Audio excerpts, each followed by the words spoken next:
خب با یاد و نام خدا شروع میکنیم این قسمت از برنامه کانال رو. سلام عرض میکنم خدمت همه شما بینندگان محترم، دنبال کنندگان کانال و علاقه‌مندان به ورزش و زبان انگلیسی.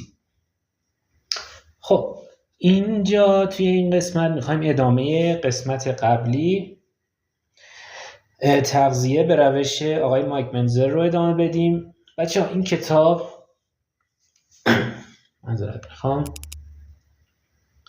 این کتاب واقعا بی‌نظیره. اصلا اگر که شما یه درک خیلی سطحی از شیمی و زیست داشته باشید، وقتی این کتاب بخونید واقعا متوجه میشین که خارق‌العاده است. یعنی مطالب خیلی ساده‌ای کنار همدیگه تونستن یه نتیجه عالی رو منتقل بکنن. این کتاب رو تو کانال میذارمش، لطفاً خودتون یه مطالعه داشته باشید به روشی که توی ویدیوهای قبلی گفتن، یعنی از ترجمه استفاده نکنید و کلمات سخت رو با کلمات آسان‌تر انگلیسی معناش رو درک بکنید. منتها توی این ویدیو دوباره روندمون همینجوری خواهد بود که من متن رو میخونم و یه توضیح خدمتتون ارائه میدم.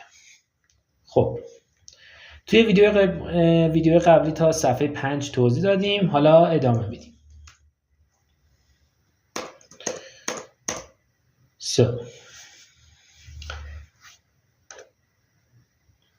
Balancing your muscle building diet. The majority of bodybuilders I meet at my numerous exhibitions and seminars all over the country still seem to think that protein is needed in tremendous quantities to build muscle. The fact that muscle is only 22% protein suggests that our protein requirements are not nearly that high.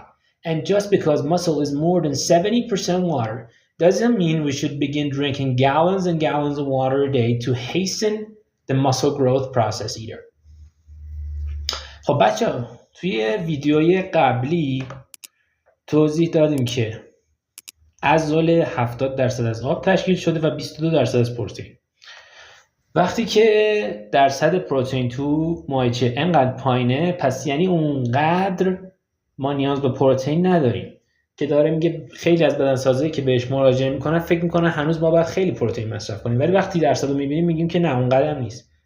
از اون طرف وقتی درصد آب تو مایچه انقدر بالاست، اگر که ما شروع بکنیم به مصرف بیش از حد آب هم بازم کمکی به ما نمیکنه، چون توی ویدیو قبلی هم کامل توضیح دادیم که فرآیند عضله سازی خیلی خیلی آرومه، یعنی ممکنه حتی از فرآیند رشد ناخن هم آرومتر باشه. خب حالا ادامه میدیم.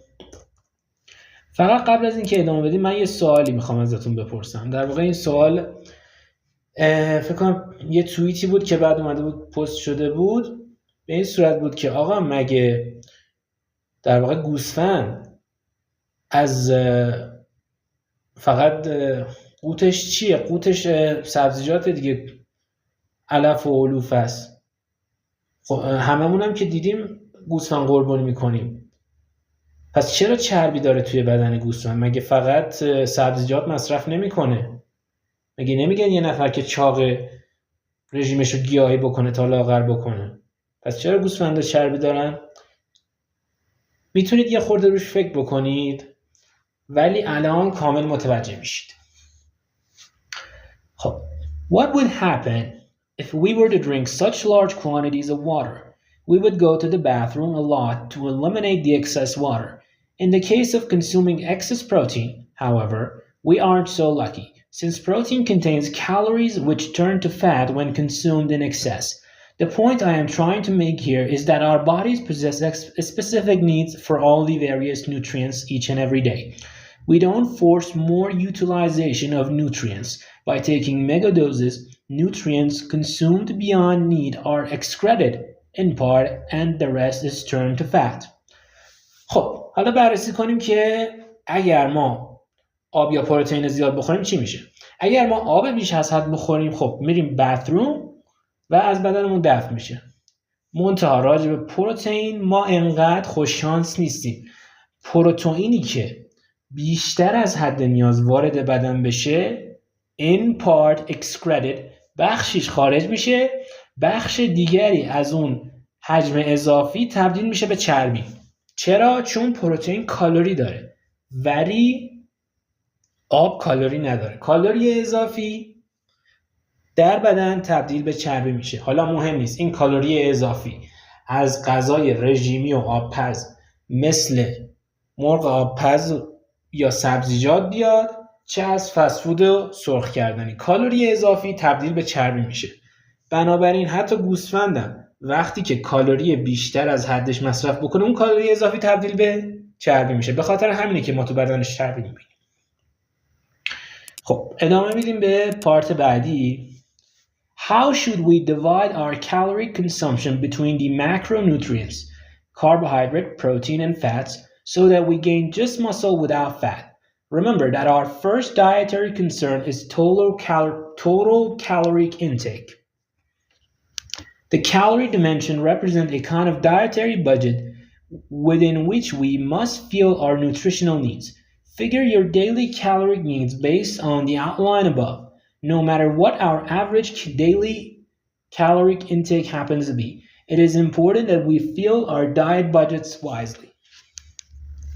خب نکته مهمی که از این پاراگراف میشه برداشتش کرد اینه که آقا ما همگیمون یه حد کالری روزانه داریم که توی ویدیو قبلی توضیح دادم که این حد کالری رو چجور محاسبه میکنیم. حالا این کالری رو باید تقسیمش کنیم بین این سه تا ماکرونوترینت ها. ماکرونوترینت چیه؟ کربوهیدرات، پروتئین و چربی. باید تقسیمش بکنیم بین این سه تا. حالا چجوری تقسیمش بکنیم؟ ادامه میدیم. این رتبه.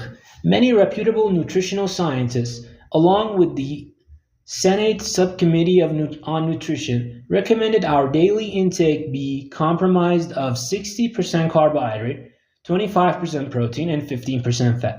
While I have read of other sciences who suggest a little less carbohydrate or a bit more protein, I have not come across one who does not say that carbohydrates should make up the bulk of our caloric intake. I am aware that there are fattists who recommended high protein diets with low to zero carbohydrate.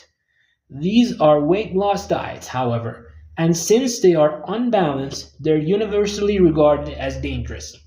The only other people who recommended ridiculously high protein intake are those selling protein products.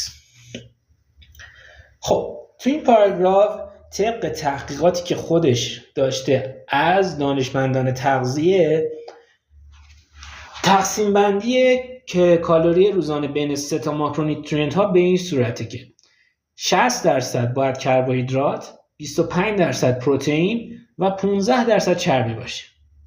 خب گفته که تحقیقات زیادی هست و بعضیاش یه خورده کربوهیدرات رو بالا پایین گفتن، ولی همشون نقطه مشترکی دارن که میگن کربوهیدرات باید قوت غالب روزانه ما باشه.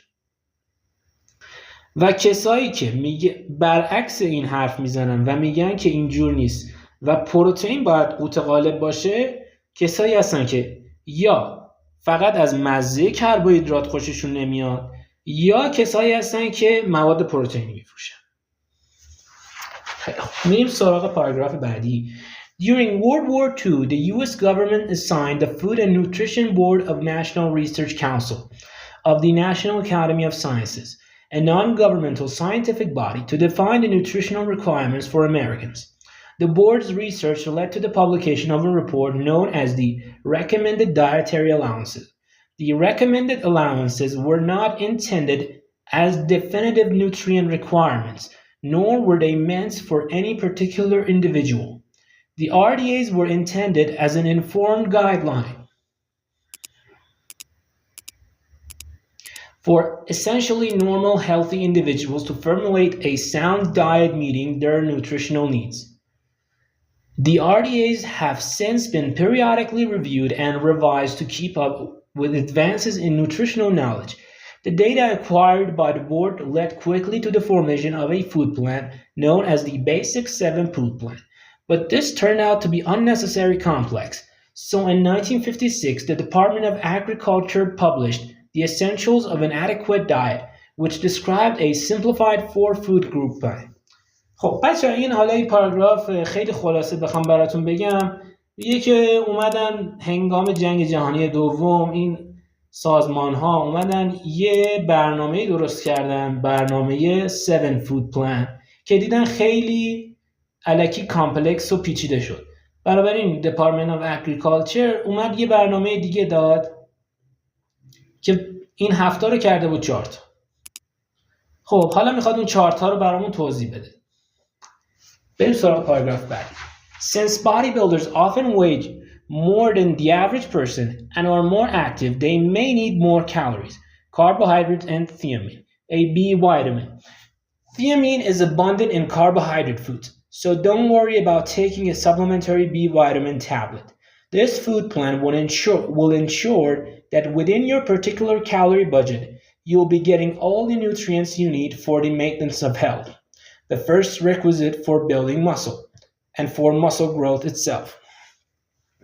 خب دارم میگه که بدنسازا از مردم معمولی خب وزن بیشتری دارن، پس احتمالاً به کالری و کربوهیدرات و تیامین بیشتری احتیاج دارن. تیامین یعنی ویتامین B. البته تیامین توی کربوهیدرات فراوونه، بنابراین نیازی نیست که قرص تیامین مصرف بکنید.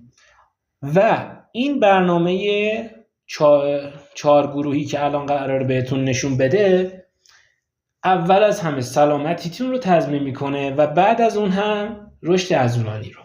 البته یادتون نره که مهمترین مرحله توی رشد عضلانی تمرینه. تمرین به روش های اینتنسیتی با شدت بالا، و وقتی که شدت بالا باشه به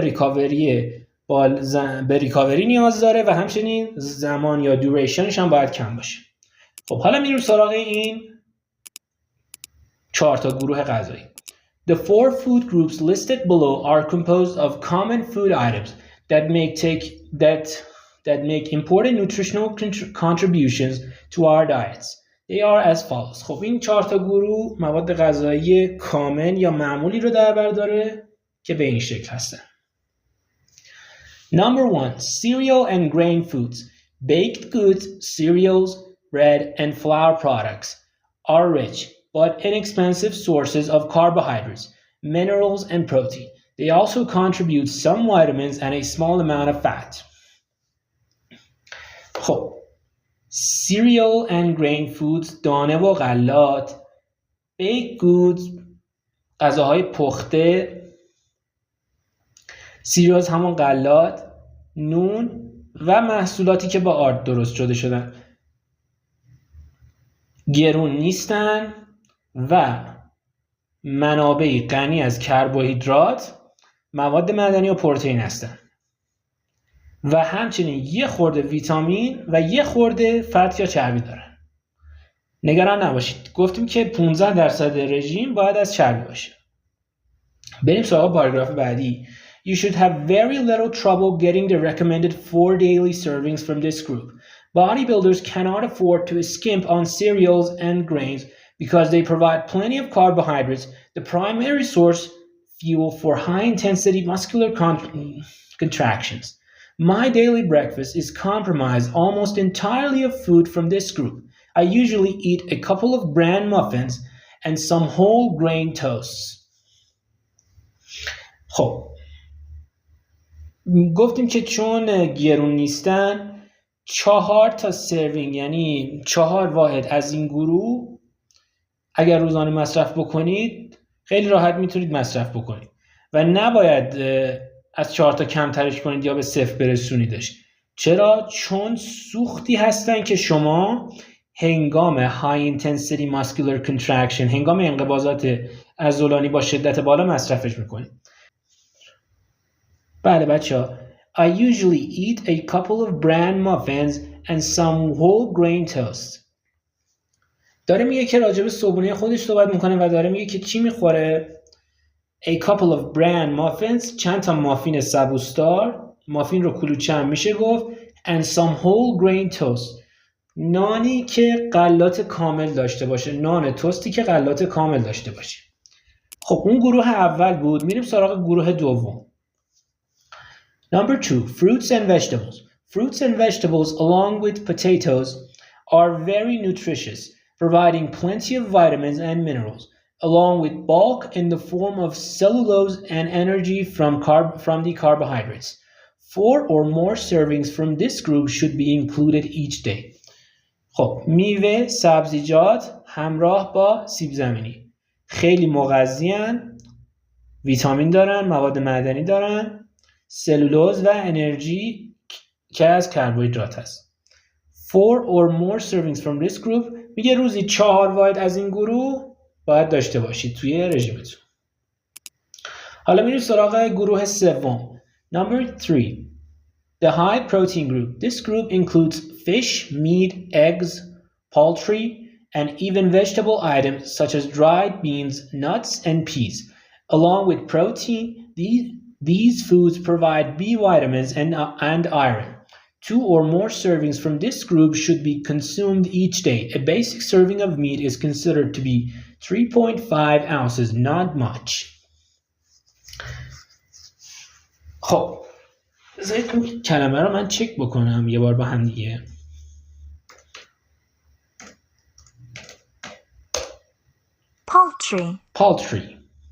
Poultry, birds such as chickens and ducks that are kept on farms in order to produce eggs and meat.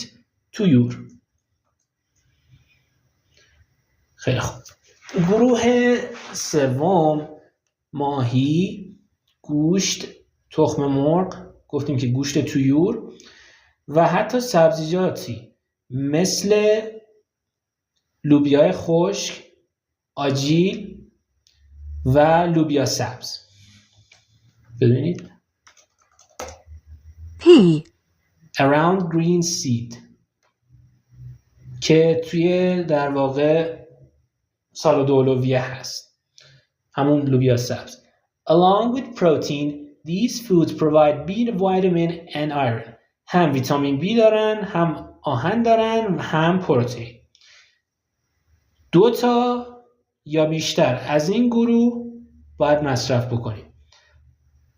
یه واحد گوشت 3.5 اونسه. حالا هر اونس هم تقریبا 28 گرمه.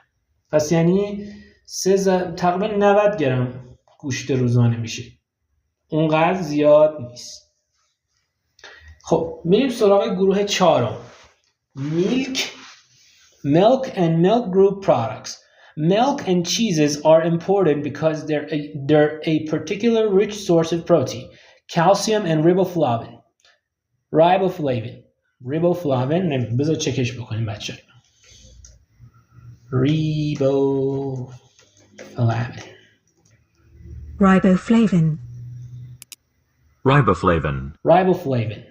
Riboflavin. Calcium and riboflavin. Vitamin B2. However, milk is very high in calories and saturated animal fats. If you like milk and drink more than 2 glasses a day, try to drink the skim or low-fat variety. 2 servings a day from the milk group is enough. خب گروه چهارم شیر و محصولات که از شیر تهیه میشن، شیر، پنیر مهم هستن به خاطر اینکه منابع مهم پروتئین، کلسیم و ریبوفلاوین هستن. ریبوفلاوین ویتامین B2. البته حواستون باشه شیر کالری بالایی داره و بسیار غنی از چربی حیوانی. اگر که میلک دوست داریم و یا بیشتر از 2 تا لیوان میلک میخورید سعی کنید که لو فت باشه، یعنی چربیش کم باشه. 2 واحد از این گروه براتون کافیه. خب بریم پاراگراف بعدی. The recommended servings from the four basic food groups will supply the bodybuilder with all the necessary nutrients, no matter how big he is or how hard he trains. میگه که اگر این گروه ها رو واحدها رو به اندازه مصرف بکنید نیازتون تامین میشه. مهم نیست که شما چقدر وزن هستید یا چقدر بزرگ هستید. خب بریم پاراگراف بعدی. پارت 6. The essential nutrients. In order to maintain health and provide for optimal growth, our bodies require more than 40 different nutrients. These various nutrients can be found in the six primary food components: water, protein, carbohydrates, fats, vitamins, and minerals. خب میگه که برای اینکه ما سلامتیمون رو حفظ بکنیم به 40 نوع نوترین نیاز داریم که این نوترینت ها توی 6 گروه غذایی هست: آب، پروتئین، کربوهیدرات، چربی، ویتامین و مواد معدنی. خب حالا هر کدومش رو به ترتیب توضیح میدیم.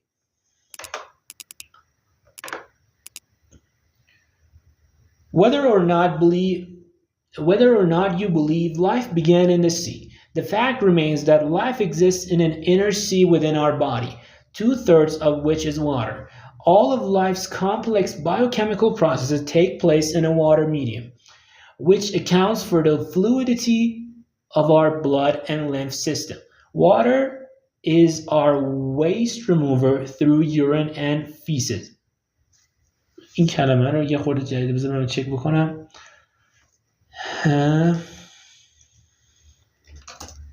feces به معنای مدفوع. It lubricates our joints, keeps our body temperature within a narrow range, and last but not of least importance to the bodybuilder, water is the primary constituent of muscle tissue. خب اینجا داره از اهمیت آب میگه که خب طبق اون نظریه های تکامل حیات از دریا آغاز شده. اگر بخوایم حساب بکنیم که بدن ما یه جور خودش دریا هستش 2/3 بدن از آبه. تقریبا تمام واکنش های بیوشیمیایی توی یه محیط آبی انجام میشه، یعنی خون و سیستم لنفاوی. از طریق آب و مدفوع در واقع مواد اضافی بدن دفع میشه، غضروف‌ها رو لوبریکیت میکنه، دمای بدن رو در یه محدوده ثابت نگه میداره و خب فایده آخر اینه که برای کسی که بادی بیلدر هستش اینه که المنتیه که توی ماهیچه 70% ماهیچه از آب تشکیل شده. خب بریم تا اینجا که فقط داشت از اهمیت آب میگفت. پاراگراف بعدی. Viewed in this way, water might rightly be said to be the most important nutrient for survival as well as growth. While we can survive for long periods without food, a lack of water can result in death in a matter of days. خب داره اینجا اهمیت آبو با غذا مقایسه میکنه که میگه که ما بدون غذا تا یه مدت زیادی میتونیم زنده بمونیم، ولی بدون آب تا چند روز فقط میتونیم زنده بمونیم و بعد از اون مرگ اتفاق میفته. بریم پاراگراف بعدی. Although it's true that our muscles are more than 70% water, it does not follow that we should drink gallons of water a day to hasten the muscle growth process. Remember that excess beyond need is merely passed through the body. It is also true that all of the various nutrients work together, and when one is lacking or deficient, the others are limited in their role as well. There exists, for example, a vital association between water and the electrolytes, potassium and sodium. These electrolytes must be present inside and outside our cells for water to remain in proper proportions in our bodies. So while water may be of great importance, it is not the only nutrient of importance. Use common sense and let thirst dictate intake. خب حالا به نظرتون داره توضیح میده که چون 70% ماهیچه از آبه پس ما باید آب زیادی مصرف بکنیم. خب گفتیم که آبی که بیشتر از حد نیاز مصرف بشه خیلی راحت دفع میشه. پس بنابراین همه ماکرونوترینت ها باید توی بدن حضور داشته باشن. به عنوان مثال آب باید باشه تا غلظت پتاسیم و سدیم ثابت بمونه و در محدوده نرمالش باشه. بنابراین درسته که آب مهمه ولی تنها چیز مهم نیست و باید به بقیه هم توجه بشه. حالا ما چقدر آب مصرف کنیم؟ میگه که آقا از عقل و منطق استفاده کن و بذار اون تشنگیت بهت بگه چقدر آب مصرف کنی. هر وقت که دیگه تشنه نبودی مصرف آبتو قطع کن. یعنی تشنه شدی آب بخور، سیراب شدی ولش کن. خب حالا میریم سراغ بعدی. Protein. A certain mystique has arisen around protein in the last decade. Protein-enriched formulas are found in everything from shampoos to skin creams to the food we eat. In his informative book, The Realities of Nutrition, Ronald Dutch states, protein has become the dietary lure to which the consumer consistently rises, like a hungry trout on a quiet morning. خب اینجا شروع میکنه توضیحاتش رو راجع به پروتئین و میگه که خیلی از محصولات از شامپو بگیر تا کرم پوست و غذا روشون نوشته شده که غنی از پروتئینه. و اینجا یه جمله‌ای رو در واقع کوت میکنه از کتاب The Realities of Nutrition از آقای رونالد داچ. خب جملهش نیازی نیست بدونید، ولی مثل این که دارن با پروتئین مردم رو گول میزنن. حالا میریم سراغ پاراگراف بعدی. This preference for protein-rich foods, especially meats, dates back many centuries and spans a great diversity of cultures. Though ancient Egypt is noted for its grain, food historians point out that from the time of Egypt's Old Kingdom, there was grain feeding of cattle and the force feeding of birds to make for bigger feasts. Only in time of famine or in areas where animal husbandry was not known was this preference for protein absence. خب داره میگه که این در واقع پروتئین گرایی برمیگرده به زمان مصر باستان که چجوری بوده این غذاهای پروتئینی به خصوص میت کجا استفاده می شده؟ در واقع توی جشن ها بوده که گوشت و پروتئین مصرف می شده و کجاها این رژیم پروتئینی نبوده؟ یا توی قحطی یا جاهایی که animal husbandry یعنی حیوان کمی بوده. تو این دوتا جا رژیمشون کم پروتئین بوده. میریم سراغ پاراگراف بعدی. In part, this preference for meat and protein has to do with tradition and status, but protein is also vital to the maintenance of health as a repair and growth substance. The word protein derives from the Greek and it means of first importance, but I must emphasize to the bodybuilder obsessed with consuming enormous quantities, protein does not mean of only importance. خب پس این دلیلی که ترجیح میدن مردم بخورن یا به سنت برمیگرده دلیلش که افراد سطح بالا یا های استاتس پروتئین میخوردن. خب درسته وایتال مهم هست پروتئین برای تعمیر و رشد، ولی پروتئین از یک کلمه در واقع گریک میاد به معنای of first importance یعنی اولین مهم. ولی بذارید یه چیز رو حالیتون بکنم که اولین مهم، نه این که بگیم تنها مهم. درسته پروتئین مهمه ولی چیزهای مهم دیگه هم هست. حالا میگیم بقیه چیه. At the risk of repetition, let me state again that muscle tissue is compromised mostly of water, more than 70%, and only a small portion is protein, some 22%. And while I pointed out that water drunk to excess, will only be passed through the body, protein consumed in excess can be turned to fat just as readily as excess calories derived from fat and carbohydrate sources. 1 gram of protein contains 4 calories, just as 1 gram of carbohydrate does. And it is an excess of calories that lead to body fat, no matter what the source. خب اینجا میگه که at the risk of repetition یعنی حاضره ریسک تکرار مکررات رو به جون بخره، ولی یه بار دیگه میگه که ماهیچه 70% از آب تشکیل شده و 22% از پروتئین. و یه بار دیگه میگه که هر کالری اضافی، مهم نیست که منبعش پروتئین باشه، چربی باشه یا کربوهیدرات، هر کالری اضافی میتونه به چربی تبدیل بشه.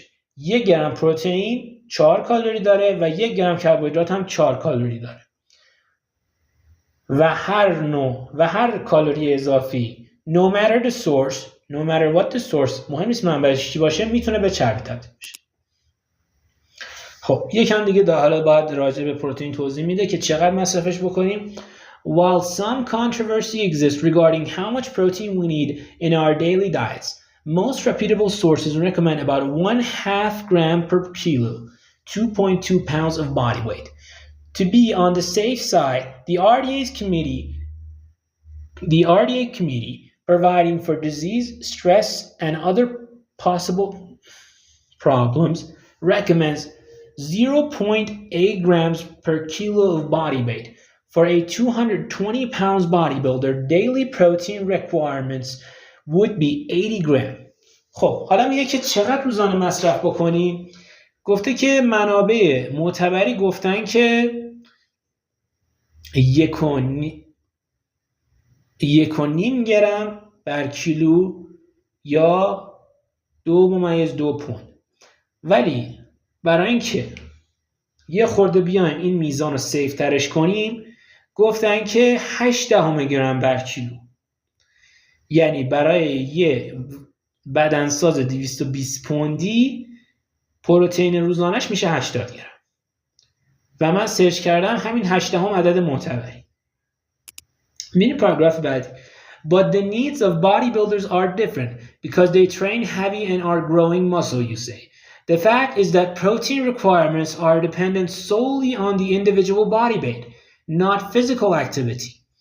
Under normal circumstances, protein is not a fuel source, so our need for it is not contingent on activity levels. ولی خب ممکنه آقا یه بدنساز، یه ورزشکار در بیاد بگه چون من وزنه بلند میکنم یا ورزش میکنم پس نیاز پروتئینم بیشتره.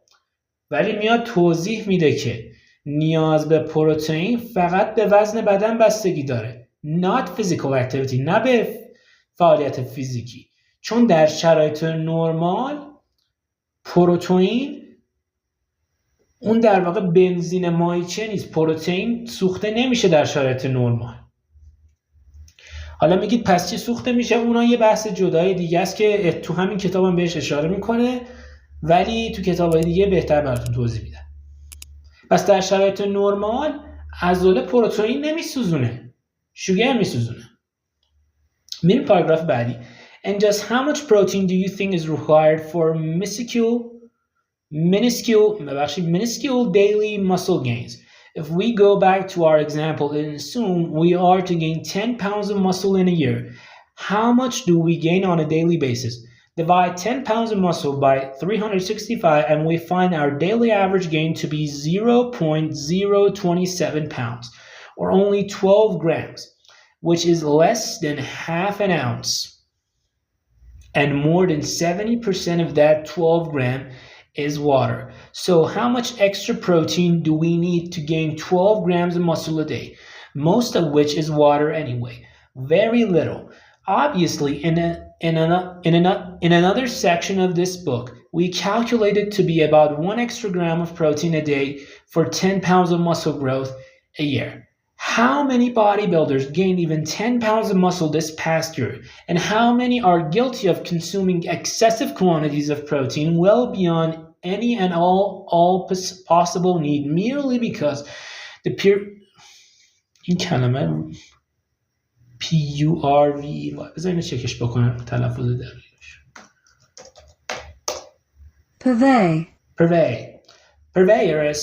Purveyors of these stuffs said they needed. Purveyors یعنی چی؟ To supply goods, servings, information, etc. to people. یعنی در واقع عرضه کننده. خب گفتیم که اگر ویدیو قبل رو دیده باشید ما گفتیم که از سالی 10 پوند عضله سازی یه عدد بسیار خوبیه و این سالی 10 پوند اگر تقسیم بر 365 می‌کنیم به این عدد میرسیم که میشه تقریبا روزانه 12 گرم. و 70% از پروتئینه و قبلا هم حساب کردیم که برای این 10 پوند ما روزی 1 گرم پروتئین کجا گفته 1 extra gram of protein برای اون 10 پوند روزی 1 گرم پروتئین ما نیاز داریم و خب چقدر آدم وجود دارن که کلی پروتئین اضافی بیشتر از اون 1 گرم مصرف کردن و چه بسا هیچ عضله‌ای نساختن چون روش تمرینشون اشتباه بوده. و چرا این کارو کردن؟ فقط به خاطر اینکه عرضه کننده ها purveyors عرضه کننده های مواد پروتئینی بهشون گفتن که بیاین محصول مصرف کن. پس چی شد؟ نیاز پروتئینی ما به وزن بدنمون بستگی داره و برای اینکه ما بخوایم سالی 10 پوند عضله سازی بکنیم به 1 گرم بیشتر 1 extra gram of protein نیاز داریم که اون 1 گرم تامین میشه خود به خود. حالا میریم سراغ کربوهیدرات. Carbohydrates. If in fact protein has been the most overemphasized nutrient, then carbohydrates have been the most maligned. این چه کلمه رو هم چک بکنم.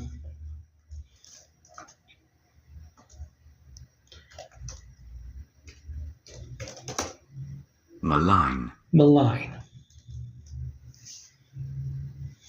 Most malign have been the most maligned. Malign یعنی چی؟ چکش بکن اینجا. To say unpleasant things یعنی unpleasant slander. Unpleasant بوده.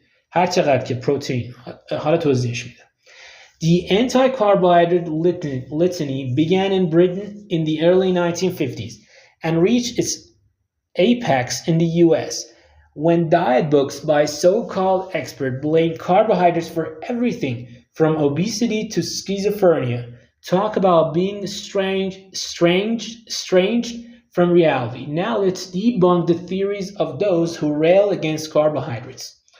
خب میگه که هر چقدر پروتئین رو راجبش over emphasize کردن راجب کربوهیدرات بد گفتن. خب میگه که این در واقع رژیم آنتی کربوهیدرات از در واقع اولای سال 1950 توی بریتانیا شروع شده و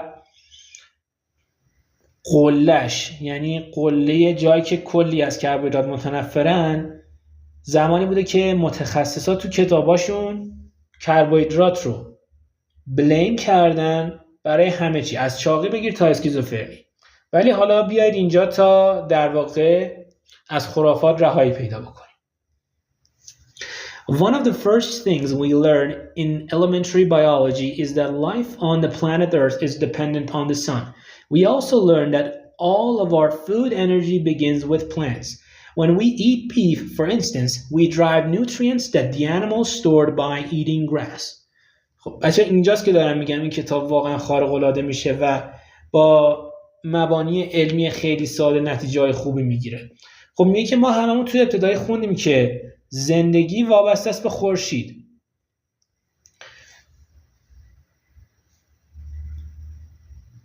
و خب در واقع انرژی مواد غذاییمون از گیاها میاد. یعنی چی؟ یعنی وقتی ما گوشت گاو میخوریم بالفرض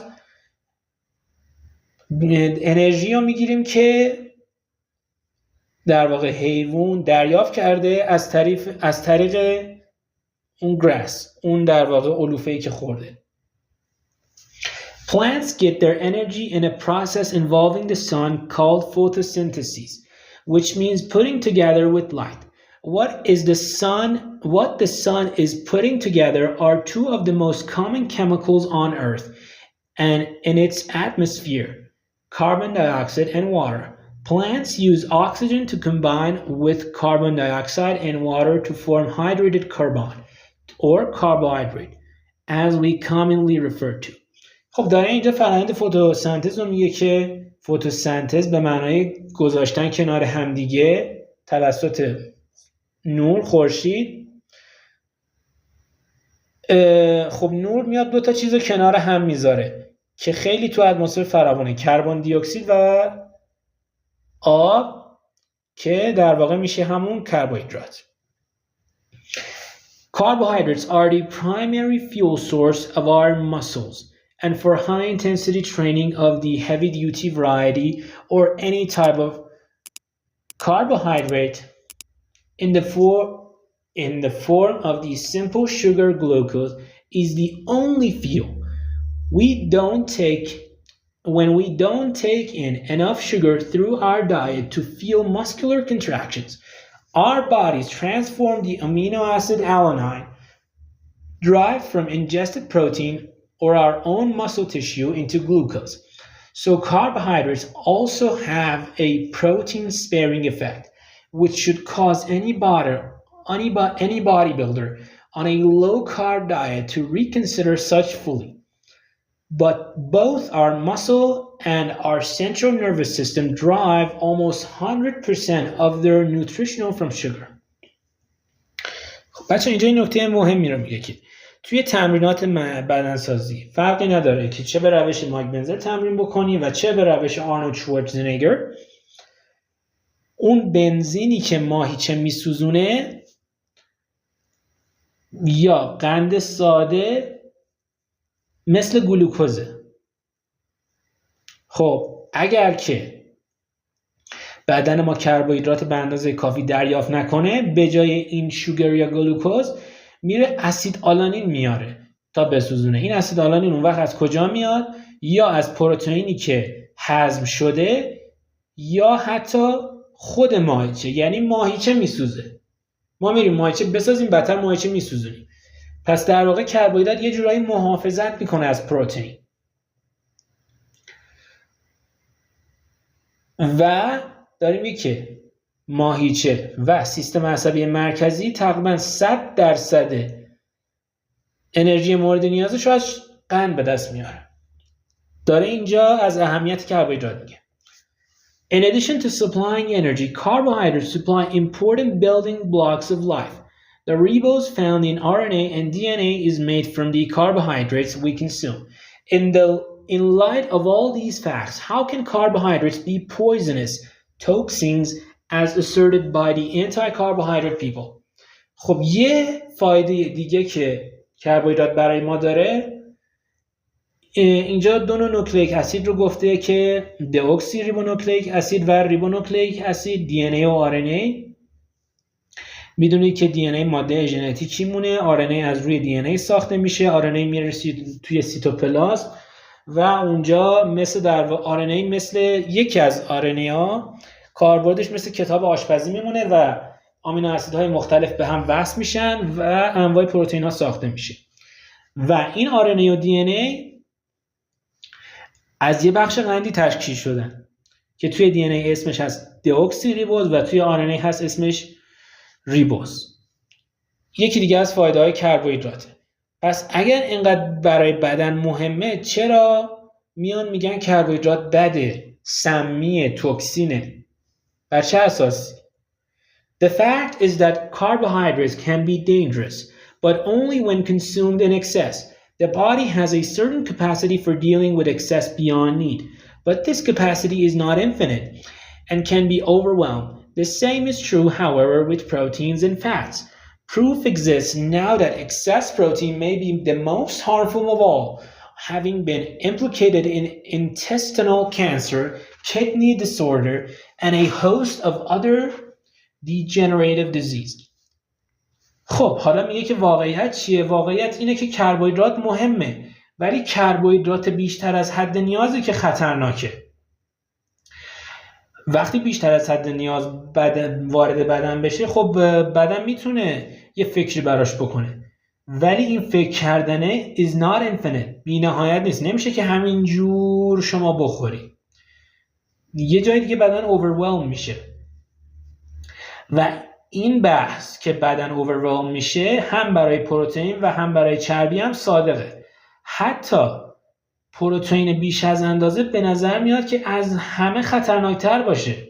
یعنی پروتئین بیش از اندازه از کربوهیدرات بیش از اندازه خطرناکتره که توی سرطان گوارشی، اختلال کبد و بیماری‌های مختلف دیگه پروتئین اضافی نقش داره. بریم سراغ پاراگراف بعدی. Carbohydrates therefore are a vital nutrient in the bodybuilder's diet. In addition to providing the energy necessary for intense workouts, carbohydrates in the form of glycogen are stored in muscle, where each gram of glycogen holds 3 grams of water. This is the reason you often feel luggy and gain an inordinate amount of weight the day after going on a carbohydrate binge. And living on low carb diets inevitably results in periodic binges. No matter how hard you try to abstain, the wisdom of the body wins out eventually, and will attempt to compensate for the prolonged shortage of vital carbohydrates by making you eat everything in sight. This set up a pattern of failure and frustration for many who equate such binges with moral weakness and personal shortcoming. And these binges are the natural result of trying to live on a very low carbohydrate diet, as Dr. L. M. Vincent points out in his book on Dancers, Competing with the Self. Why not avoid all that by following a well-balanced diet which has up to 60% carbohydrates? خب میگه که شما وقتی میاد یه رژیم پر کربوهیدرات رو شروع میکنید احساس بدی دارید. چرا احساس بدی دارید؟ چون هر گرم گلیکوژن hold 3 grams of water، 3 گرم آب با خودش نگه میداره. از اون طرف وقتی میرید روی رژیم لو کارب نمیتونید با بدن مقابله بکنید. بدن مجبورتون میکنه eat everything inside. وقتی لو کارب باشید هر چیزی که جلوی چشمتونه بخورید، تا بسا این کار غلط که لو کارب بودنتون رو جبران بکنه. خب میگه آقا شما بیا این کار بیا اصلا جلوی اینا رو بگیر، یه رژیم مناسب داشته باش که 60%ش کربوهیدرات باشه. خب پس یه جمع‌بندی بکنیم راجع به کربوهیدرات. گفتیم که کربوهیدرات انرژی اولیه برای سیستم عصبی مرکزی و تمرینات با شدت بالا که مهمترین نیاز برای عضله سازیه. بنابراین نمیتونید که ازشون درصدشون رو کم بکنید، باید قوت غالب شما باشه. میریم سراغ بعدی. Fats are important fuel sources which provide energy at rest and late in endurance activities. When the body's limited glycogen reserve have been depleted, certain vitamins are soluble in fat. So obviously fat plays a crucial role in a well-balanced diet. خب اینجا از اهمیت چربی میگه که بعضی ویتامین‌ها فقط تو چربی حل و جذب میشن، یکی از دلایل نیازمون به چربیه. و فت در واقع سوختی است که هنگام فعالیت‌های با شدت پایین مصرف میشه.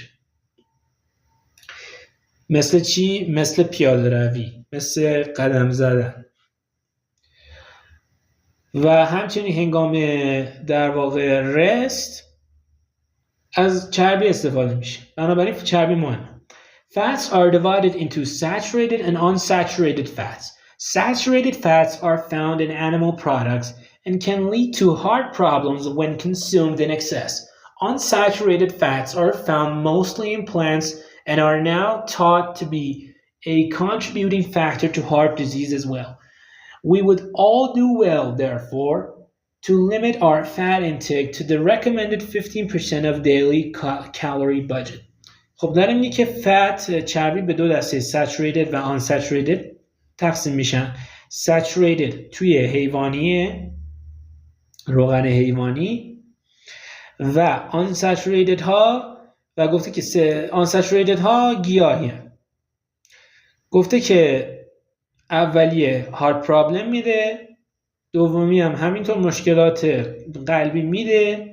بنابراین ما مجبوریم که به همون 15%، همون 15% رو داشته باشیم که نه بیماریشو بگیریم و نه عملکردمون مختل بشه.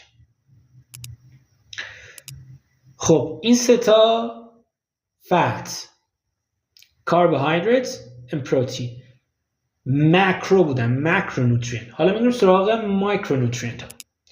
Vitamins and minerals. All the various vitamins and minerals are referred to as micronutrients since they are needed in such small quantities on a daily basis. Recommended daily allowances of the micronutrients are measured in milligrams as opposed to the grams used to measure the macronutrients. Vitamins and minerals combine in the body to form the enzymes that serve as a catalyst in countless important physiological processes. خب بچه اینجا باز دوباره به همون نکته که مباحث خیلی بیسیک و نتایج جالب. اون ستا رو گفتیم مکرو هم. ولی ویتامین و مواد معدنی رو اسمشون رو میذاریم میکرو. قبریا رو با گرم اندازشون رو گفتیم، اینجا با میلی گرم میگیم. حالا ویتامین و مواد معدنی به چه دردی میخورن؟ کاتالیزورن توی واکنش‌های فیزیولوژی بدن ما. بنابراین اهمیتشون مشخص شد. حالا ببینیم که چقدر باشه. If you are consuming a reasonably well-balanced diet, you are getting all the vitamins and minerals you need. If, however, there is any doubt as to whether or not your diet is balanced, by all means take a general multi-mineral vitamin supplement. Our daily needs for the micronutrients are quite small, so don't take vitamins and minerals by the handful thinking your body will use them. Most will merely be passed off, while some, like vitamins A and D, actually are toxic in large doses. خب نکات مهم این پاراگراف به این صورته که اگر ما رژیم غذاییمون یه رژیم مناسبی باشه، 60% کربوهیدرات، 25% پروتئین و 15% چربی، این ویتامینا رو به صورت خودکار و اتوماتیک دریافت خواهیم کرد. اگر هم فکر میکنید که رژیمتون مناسب نیست، یه دونه ساپلمنت مولتی ویتامین دریافت بکنید. ولی خب بدونید که ما خیلی نیاز کمی به این ویتامین ها داریم و اضافیش دفع میشه. علاوه بر این بعضی از ویتامین ها مثل ویتامین A و D توکسیک هستن، تاکسیک یا سمی، توی لارج دوزز، توی دوز بالا. خب پس مایکرونوترینت ها رو گفتیم، مکرونوترینت ها هم گفتیم. حالا میریم سراغ قسمت بعدی، gaining and losing weight. بچه این قسمت انقدر مهمه که نگو. اصلا تا حالا اگر هیچی متوجه نشدی بذار کنار، فقط این قسمت رو گوش کن. این قسمت انقدر مفیده که اصلا هیچ حد و اندازه‌ای نداره. خب شروع میکنم. When we talk about gaining weight, it is important that we specify what kind of weight. Is it lean muscle you want, muscle with a little fat, or just plain fat for some weird reason? While lean muscle gains will obviously be the slowest, they should be the type you're most concerned with. And I've already detailed the necessary process earlier. After stimulating muscle growth, the first requisite, we must provide adequate nutritional along with just enough calories to supply our daily maintenance needs and a tiny bit extra to allow for muscle growth. خب میگه که وقتی شما میخوای وزن بگیری باید مشخص کنی که چه جور وزنی میخوای بگیری. فقط ماهیچه و یه خورده چربی یا چربی خالی، که خب هیچ کس دلش نمیخواد چربی خالی بگیره. و خب گفتیم که عضله سازی خالص از همه آرومتره، یعنی حتی از سرعت رشد ناخن هم کوتاه‌تره. ولی شما باید سعیتون بر این باشه که عضله خالص بسازید. چجوری؟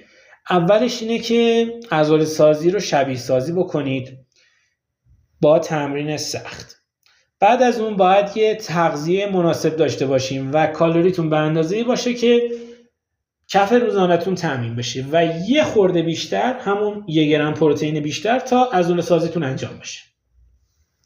یه ذره بیشتر، گفتیم که 1 گرم پروتئین بیشتر میخواد. خب و هر چقدر کالری بیشتری مصرف بکنید اضافه بر سازمانش تبدیل به چربی میشه. این سراغ پاراگراف بعدی. For those who might be grossly underweight, adding a little body fat along with muscle may not be a bad thing.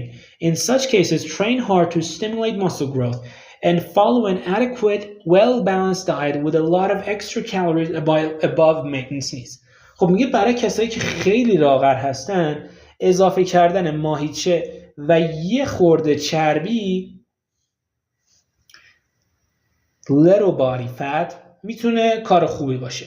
خب برای این کار تمرین سخت تو انجام بده تا عضله سازیت انجام بشه، یه رژیم خوبم داشته باش که سلامتی تو داشته باشی، بعد از اونم خیلی اضافه بر سازمان کالری مصرف بکن تا اون یه خورده چربیت هم بتونی گین بکنی. برای کسی که خیلی grossly underweight، خیلی لاغره. خب میریم سراغ پاراگراف بعدی. This may be difficult for those who never consumed a large quantity of calories. In order to avoid bloat and gastric disturbances, increase your caloric intake gradually. 1 week, add an extra glass of milk to one of your daily meals, and the next, a couple pieces of bread. Also, be sure to eat calorie-dense foods such as nuts, beef, peanut butter, and whole milk. Calorie-dense foods allow you to increase your caloric intake while keeping the volume as low as possible. You can imagine what would happen if you tried to take in several thousand calories a day by eating only salads and vegetables. Don't get carried away, however. As you gain weight and mature physically, your metabolism will slow down. If you're not careful, you'll soon be putting on more fat than muscle. خب میگه که اگر شما تا الان کالری روزانه زیادی مصرف نمی‌کردین، بعد یهو بخواید برید توی رژیم پر کالری، براتون سخته. میگه چیکار کن؟ gradually، آروم آروم. یعنی توی یه هفته بیا یه لیوان شیر اضافه کن، بعد از اون بیا چند تا تیکه نون اضافه کن و همچنین مطمئن باش که داری مواد کالری دنس اضافه میکنی. مثل چی؟ مثل آجی، مثل گوشت گاو، پینات باتر، کره بادام زمینی و شیر کامل. کالری دنس یعنی کالری دنس فود، یعنی غذای پرکالری. بهت اجازه میگه که حجم غذات اونقدر زیاد، حجم غذات تا جایی که ممکنه پایین باشه ولی کالری تو افزایش بدی. و اگه بخوای این کارو با سبزیجات انجام بدی که یهو مثلا یه کلی سبزیجات باید بخوری. البته حواست باشه وقتی تو داری این کار انجام میدی در واقع بدنت بالغ میشه و متابولیسم کاهش پیدا میکنه و اگه حواست نباشه یهو میبینی داری بیشتر از اون چی که ماهیچه میسازی چربی اضافه میکنی. بنابراین ما همیشه اینجا هم داریم میگه که اگر میخوای حتی چربی هم یه خورده به بدنت اضافه بکنی، ریت چربی سازی باید کمتر از ریت عضله سازی باشه. خب این برای کسایی بود که grossly underweight بودن. حالا میریم سراغ overweight bodybuilders. Overweight bodybuilders who want to build muscle and lose fat should train with maximum intensity to stimulate growth, and 2, follow a well-balanced, reduced-calorie diet. Dieting bodybuilders should try to consume the same well-balanced diet, 60% carbohydrate, 25% protein, and 50% fat, as a bodybuilder training to simply build muscle. A balanced diet will keep you healthy and provide all the nutrients needed for growth. By reducing your calories to below maintenance levels, you are not providing your body with sufficient energy. In so doing, you are forcing the body to get its energy from a source other than ingested foods, namely your body fat, which is the stored calories of energy. If your maintenance calorie need is 3,000 a day, by dropping back to 2,500 a day, you are forcing your body to use 500 calories of the stored fat. In the course of a week, such a diet will enable you to lose 1 pound of fat, since 500 times 7 equals 35,000, or the number of calories stored in 1 pound of fat. If you want to lose 2 pounds of fat a week, reduce your calories 1,000 a day below maintenance. It is not suggested, however, you go below 1,200 calories a day total intake, as it is impossible to eat a well-balanced diet on so little.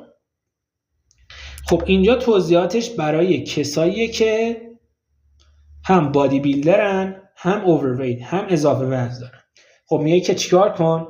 اول از همه تمرین سخت با های اینتنس داشته باش تا عضله سازیت انجام بشه. بعدش بیا یه رژیم خوب داشته باش که سلامتیت رو داشته باشی. رژیم خوب چیه؟ 60% کربوهیدرات، 25% پروتئین و 15% چربی.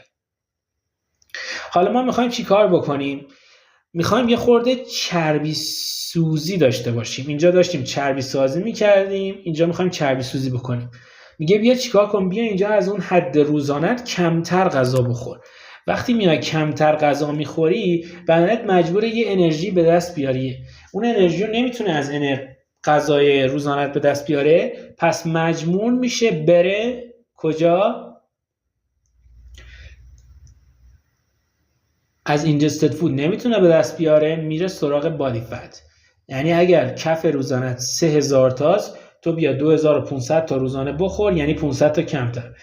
بعد تو 500 تا ضرب در یه هفته میشه 3500. 3500 به اندازه همون 1 پوند چربیه. وقتی شما 500 کالری روزانه کمتر مصرف بکنی، تقریبا میشه گفت هفته 1 پوند چربی داری میسوزونی. و از اون طرف وقتی تمرین سختم بکنی، عضله سازیت هم انجام میشه. ولی میگه کالری روزانه تو دیگه از 1200 تا کمتر نکن، چون 1200 تا کمتر باشه رژیمت متعادل نیست. If your metabolism is such that even on 1200 calories a day you can't lose much, compensate by burning more calories through exercise.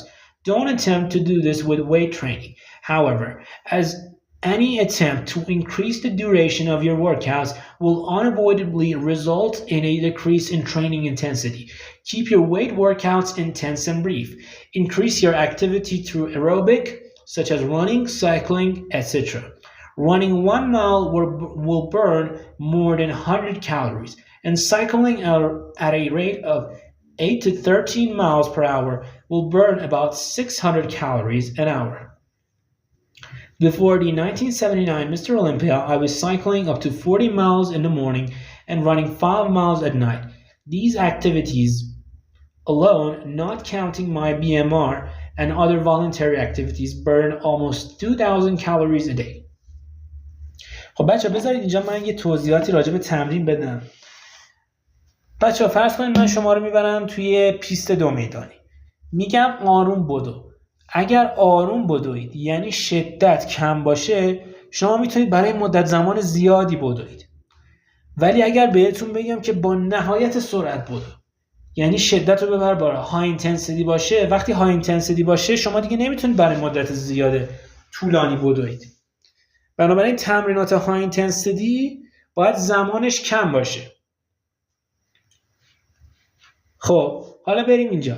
میگه که اگر متابولیسم به یه جوریه که حتی اگه 1200 کالری هم مصرف بکنی بازم نمیتونی اونقدر چربی بسوزونی، مجبوری بیای مصرفتو ببری بالا. چجوری؟ با اکسرسایز. و حالا کدوم اکسرسایزی که چربی رو به عنوان سوختش مصرف میکنه؟ ایروبیک اکسرسایز، یعنی تمرینات هوازی. و نباید شما انرژیتون رو با تمرینات بی هوازی یا تمرین با وزن افزایش بدید. چرا؟ چون اونجا گفتیم که اگر شوگر مصرف بشه میره سراغ آلانین و آلانینی که تو مایچه رو میسوزونه و بدتر مایچه سوزی اتفاق میفته. بنابراین شما باید ایروبیک اکتیویتی با شدت پایین رو برای افزایش انرژیتون انجام بدید. مثل چی؟ مثل دویدن، مثل دوچرخه سواری. میگه دویدن 1 مایل 100 کالری میسوزونه و دوچرخه سواری با سرعت 8 تا 13 مایل تو ساعت 600 کالری در ساعت میسوزونه.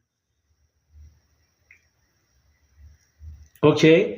و اینجا داره از تجربه خودش میگه که قبل از مستر المپیا 1979 40 مایل صبح میرفته، 5 مایل هم شب و همین 45 مایل روزانه 2000 تا کالری ازش میسوزونده، غیر از اون بیسیک متابولیک ریتش.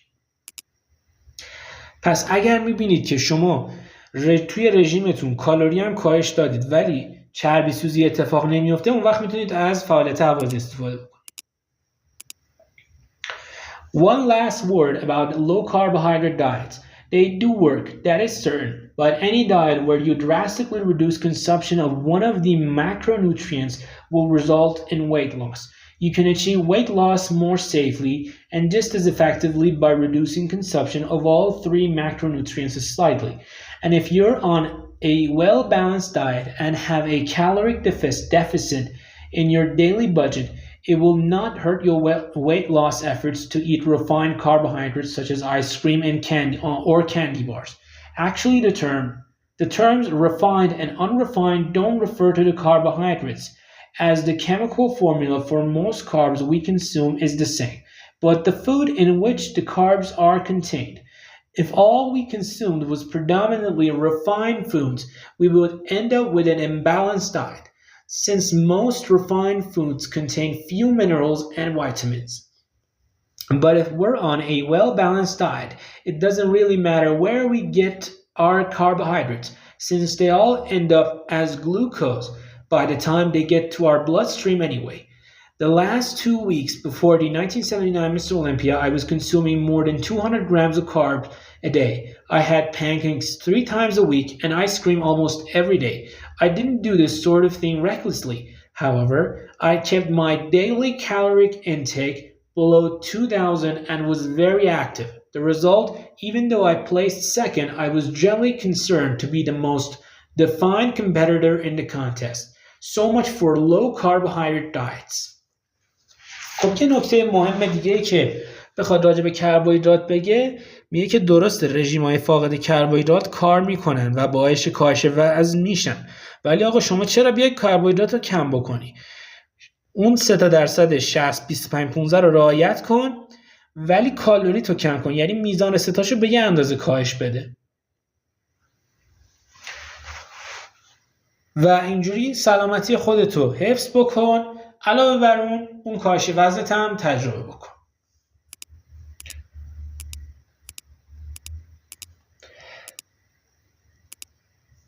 So, high calorie diet, 6,000 calories. Many young men take up weight training because they are underweight. Individuals who have been underweight most of their lives usually have high metabolic rates, i.e. they burn calories at a rapid rate, making it difficult to add mass to their frames. Having such high BMRs, these individuals are especially prone to overtraining.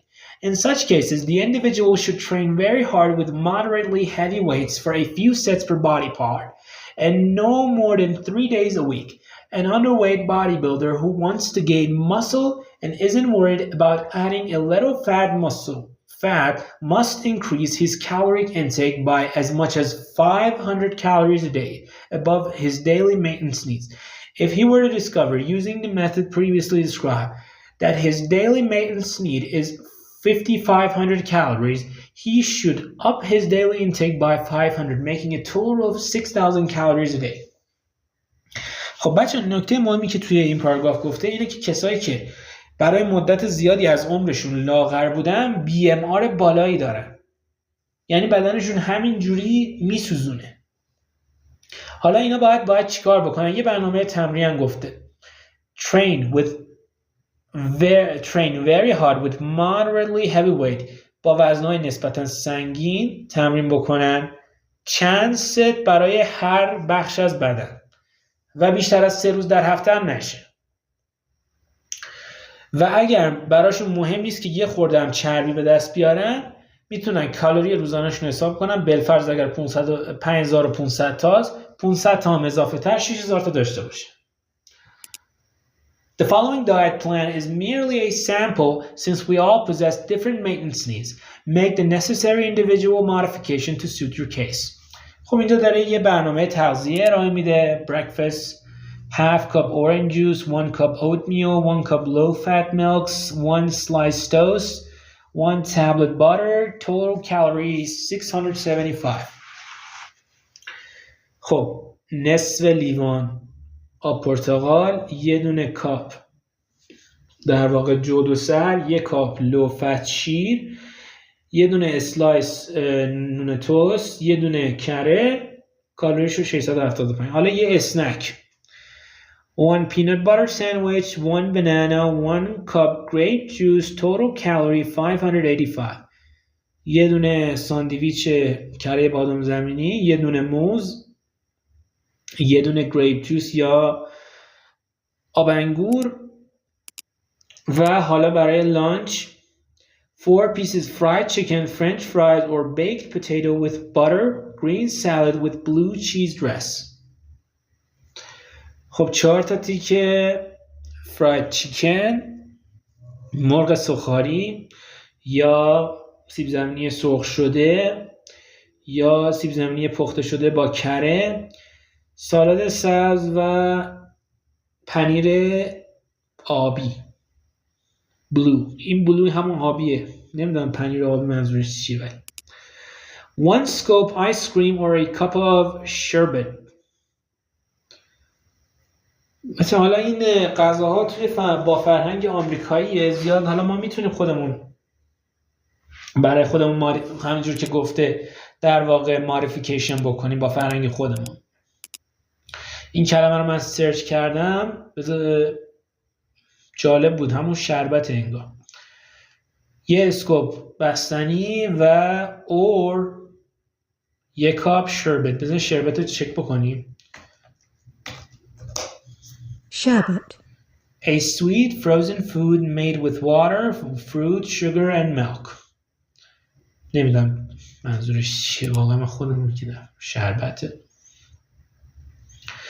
2 granola cookie، 2 تا کوکی گرانولی و یه لیوان شیر لوفت.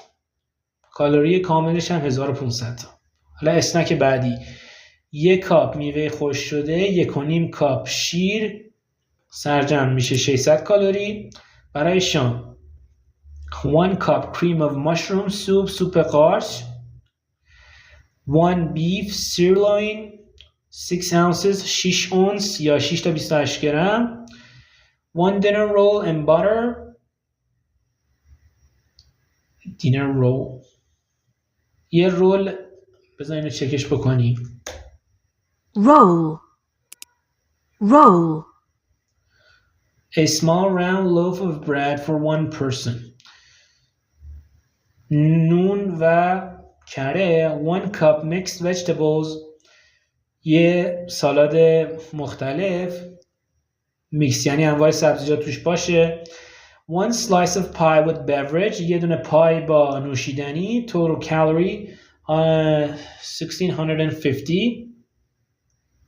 A snack 1 cup mixed nuts with salt، یه کاپ آجیل. 1 cup cocoa، یه کاپ کاکائو، 1050 تا. Daily total calorie approximately 6000 برای یه برنامه غذایی 6000 کالری که خب البته خودتون باید حسابش بکنید. Conclusion، نتیجه گیری. The material presented in this book is not new. I cannot take credit for discovering any of it. All I did was take some well-known facts regarding nutrition and apply them to the needs of the bodybuilder. It is, of course, up to the individual bodybuilder to make the practical application to his own diet and needs. خب اینجا داریم یه که خودش همه اینا رو کشف نکرده، بلکه با تحقیق بهشون رسیده و نمیتونه اعتباری ازشون به دست بیاره. و خب خودتون باید نسبت به پرکتیکال اپلیکیشن هاتون ماریفیکیشن بکنید ادوایس هاش رو. Yes, we all have unique needs. This does not contradict my earlier assertion that we are all essentially the same. We are all unique in that each of us occupies a different space and time.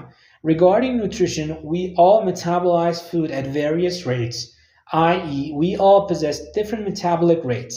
Because we have different metabolic rates, we will all get fat, lose weight, and grow muscle at varying rates of speed. While it is obviously true, therefore, that we all have different metabolic rates, what is less obvious but equally important is that the physiology underlying metabolism is universal. In other words, it's the same for all human beings. The chemical process governing our utilization of food for energy, maintenance, repair, and growth have been clearly mapped out and circumscribed by physiologists long ago. Pick up any textbook on exercise physiology or nutritional science, and you will be reading about what goes on inside yourself and your neighbor and your training partner and everyone. خب اینجا داره میگه برعکس رقباش که میگن همه ما انسان ها با هم متفاوتیم، داره میگه که در اصل ما همه یکسانیم. ما هممون BMR Basic Metabolic Rate داریم، یعنی بدنمون به اندازه مختلف میسوزونه ولی در اصل میسوزونه. یعنی ما مثل همین. یعنی چی؟ یعنی شما اگر برید یک کتاب فیزیولوژی یا تغذیه بخونید متوجه میشید که توی بدن خودتون چه اتفاقی میفته و توی بدن همسرتون چه اتفاقی میفته و حتی تو بدن ترینینگ پارتنر حریف تمرینتون چه اتفاقی میفته. در واقع مثل این میمونه که ما همه یه هلیکوپتری داریم و این هلیکوپتر میچرخه ولی فرکانسش فرق میکنه. So while we are all unique personalities, we aren't all that different inside. We all need protein, we all require sleep, we all burn carbohydrates at the rate of 4 calories per gram. We all require intense effort to stimulate growth. We all possess limited recovery abilities, and as bodybuilders, we all grow extra muscle too slowly. خب حالا اینجا داریم که درسته ما شخصیتامون متفاوته ولی از درون اونقدر متفاوت نیستیم. همه ما به پروتئین نیاز داریم، به خواب نیاز داریم، کربوهیدرات میسوزونیم ولی با ریت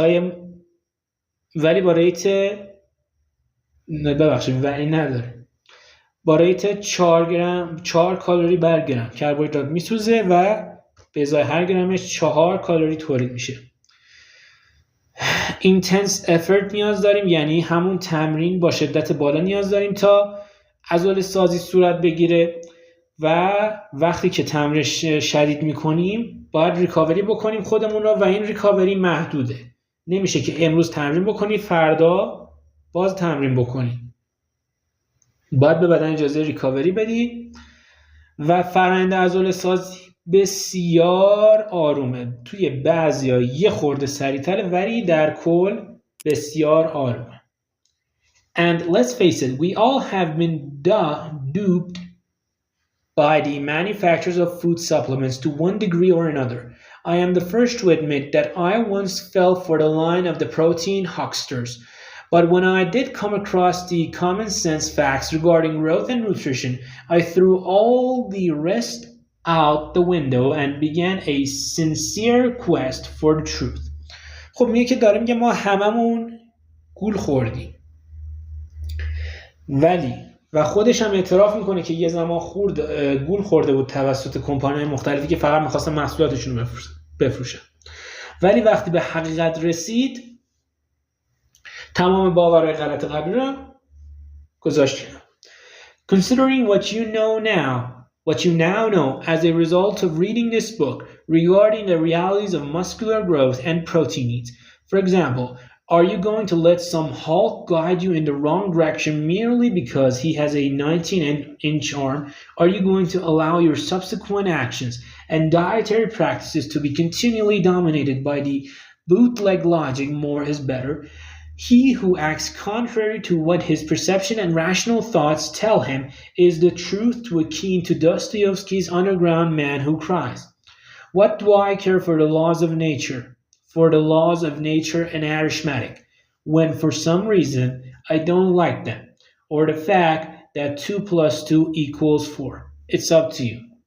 خب بچه‌ها حرف نهاییش اینه که بعد از خوندن این کتاب شما دیگه نباید نیازهای تغذیه و تمرینیتون رو صرفاً به یه آدمی بسپارید که چی داره؟ 19 inch arm، بازوش 19 اینچه.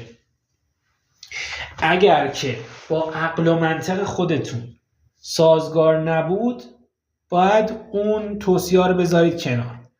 باید بشین خودتون بر اساس قوانین فیزیولوژی و تغذیه نیاز تمرین و تغذیه خودتون رو برطرف بکنید.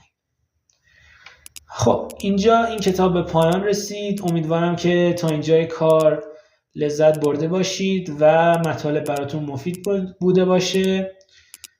تا دیدار دیگر شما رو به خدای بزرگ میسپارم. خدا نگهدار.